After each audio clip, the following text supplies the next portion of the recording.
ওয়েদারটা দেখেন কত সুন্দর হয়ে এসেছে। বাইরে অনেক সুন্দর বাতাস দিচ্ছিল, আর আমার বাগানের যে গাছগুলো আছে গাছগুলো থেকে পাতা ঝরে ঝরে পড়ছিল, দেখতে বেশ ভালো লাগছিল। এমন মেঘলা দিনে কিন্তু মন এমনিতেই ভালো হয়ে যায়। আজকের দিনটি কিন্তু বেশ ভালোই কেটেছে আলহামদুলিল্লাহ। মেয়ে আবার বসে বসে বিস্কিট তৈরি করেছে, বাটার বিস্কিট। টেস্টটা এত ভালো এসেছে। তো সব কিছুই কিন্তু করতে করতে শেখা। বিস্কিটের শেপটা আজকে মোটামুটি এসেছে, আরেকদিন তৈরি করলে হয়তো বা এটা ঠিক হয়ে যাবে। তেমন একটা মেঘলা দিনে মনে হলো যে মেয়েদেরকে নিয়ে একটু বাইরে থেকে ঘুরে আসি, তাহলে ভালো লাগবে। আমার বাসার সামনেই যাব একটু ঘোরাঘুরি করতে। তো এই তো এখানে দেখেন ইফরাত বাবু কত খুশি। ইফরাত বাবুর তো খুশি শেষ নেই, মানে বাইরে গেলে ওর যে কি পরিমাণ ও আনন্দ পায় আর খুশি হয় এটা বলে বোঝানো যাবে না। আর বাইরের ওয়েদারটা যে কী পরিমাণে সুন্দর ছিল আপনারা মনে হয় দেখেই বুঝতে পারছেন। আসলে এমন ওয়েদারে কিন্তু ঘরে বসে থাকতে ভালো লাগে না, একটু ইচ্ছে করে বাইরে থেকে ঘুরে আসি।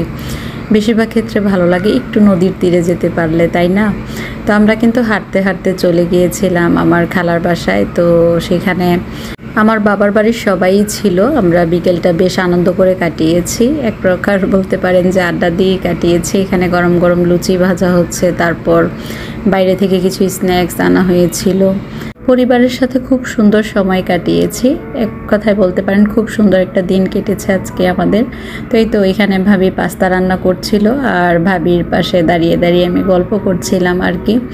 তো আমাদের ফ্যামিলি টাইমটা সুন্দরই কাটে, যেহেতু কাছাকাছি পাশাপাশি সবাই থাকি, একে অপরের বাড়িতে যাই, সবাই সবার জন্য এরকম বিকেল টাইমে দেখা যায় নাস্তার আইটেম কোনো না কোনো কিছু তৈরি করা হয়ই। আমাদের প্রতিটা দিনই খুব সুন্দর কাটে। তো এখানে একটু মেয়োনিজ পাস্তা তৈরি করেছে আর কি। ভাবিরাতের এই পাস্তাটা আবার খেতে বেশ ভালো হয়। তো আমরা পাস্তা খাওয়া শেষে তারপর চায়ের আড্ডায় বসেছি, অনেক কিছু খাওয়া দাওয়া করা হয়ে গিয়েছে। তো চা দেখে কার কার লোভ লাগছে, যারা চা পছন্দ করেন তাদের কিন্তু ভালোই লাগবে। তো এই তো আমাদের সবার চা নিয়ে আমরা বসে গিয়েছি। তো এভাবেই আজকের দিনটি আমার কাটলো।